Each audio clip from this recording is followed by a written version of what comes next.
কোন আসসালামু আলাইকুম, হাই এভরিওয়ান। সবাই কি অবস্থা, কেমন আছেন? তো প্রতিদিনের মতো আজকে একটি নতুন ভিডিও নিয়ে আসলাম আপনাদের মাঝে। ভিডিওর টপিকটা হচ্ছে এই যে দেখতেছেন একটা রুম। এই রুমটার ভিতরে আমরা মোটামুটি 1 2 3 4 5 5জন, 5টা বেড আছে, নিচেও মোটামুটি একজন থাকে, 6জন কি 7জন থাকি সব মিলাইয়া। তো একটা জিনিস বিবেচনা করে দেখেন, এই রুমটার ভিতরে আমরা দেশে হইলে সর্বোচ্চ 1 থেকে 2জন বা 3জন থাকতাম। তো বিদেশের বাড়িতে আমরা মানে হয়তো কিছু সময় প্রয়োজনে অপ্রয়োজনে বা কিছু টাকা বাঁচাইতে গিয়ে কিছু মানুষ বেশি থাকি, যা কিনা দেশের বাড়িতে বা যে কোনো দেশে কিন্তু এরকম দিকা এই পরিবেশে দেশের কোনো মানুষ এভাবে থাকবে না।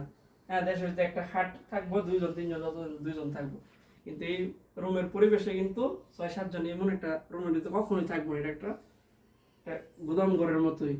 তো আমরা চিন্তা করি কোনটা, যে দেশে কিভাবে 10 টাকা ইনকাম করে কি পাঠাইবো, নিজের একটু কষ্ট করে থাকি বিদেশের বাড়িতে।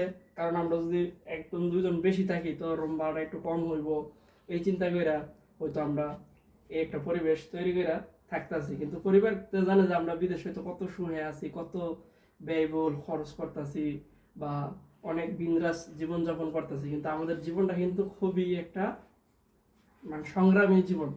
ওই যে পূর্বের কবিরা ছিল, সব সাধকের বড় সাধক আমার দেশের চাষা বলতো। এখন যে বর্তমান কবিরা যদি থাকতো, তখন আমাদের এই প্রবাসীদের নিয়ে সুন্দর সুন্দর কবিতা রচনা হইতো, যেরকম সব সাধকের বড় সাধক আমাদের দেশের প্রবাসীরা। এরকম দেখেন, একটা প্রবাসী নর্মালি যারা আসে 2 4 5 বছর কত কষ্ট করে যে মানে প্রবাসীর মাটিতে নিজের জীবনটা অতিবাহিত করে, একজন প্রবাসী জানে। নিজের সর্বোচ্চ সবগুলা ইনকাম মানে সর্বোচ্চ চেষ্টা করে যে পরিবারের জন্য পাঠানোর জন্য এবং কি পরিবারকে সুখে রাখার জন্য। আজ আমরা সেই প্রবাসীরা নিজের প্রতিও যত্নশীল হইতে পারি না। কাম ডিউটি, খাওয়া দাওয়া, রান্না বাড়ি এগুলো করে আমাদের টাইমে থাকে না অনেক সময়। তো আজকের ভিডিওটার এই টপিকটাই আমি তুলে ধরার চেষ্টা করছি, যে বিদেশে প্রবাসীরা হয়তো দেশের থেকে অনেকেই ভাবে যে আমরা হয়তো অনেক ভালো থাকি, সুস্থ থাকি, অনেক বিন্দাস, অনেক হয়তো আমরা একটু ভালো সময়ের জিনিসটা আমরা ভিডিও করে ছাড়ি, ভালো একটু জায়গায় গেলে, ভালো একটু কিছু করলে, ভালো একটু খাইলে। তো আমাদের ভিতরে যে একটা অনেক কিছু দুঃখ কষ্ট, তারপরে কি একটা কঠোরতা লুকায় থাকে, এটা কিন্তু সবার সামনে আসে না বা দেখে না। তো আমি আজকে আমার এই ভিডিওর মাধ্যমে অল্প একটু উদাহরণস্বরূপ একটা রুমের পরিবেশ দিয়ে আপনাদের সামনে এই ভিডিওটা তুলে ধরার চেষ্টা করেছি। আশা করি সবাই ভালো লাগছে। তো দেখা করবো অন্য কোনো নেক্সট ভিডিওতে। সবাই ভালো থাকবেন, সুস্থ থাকবেন।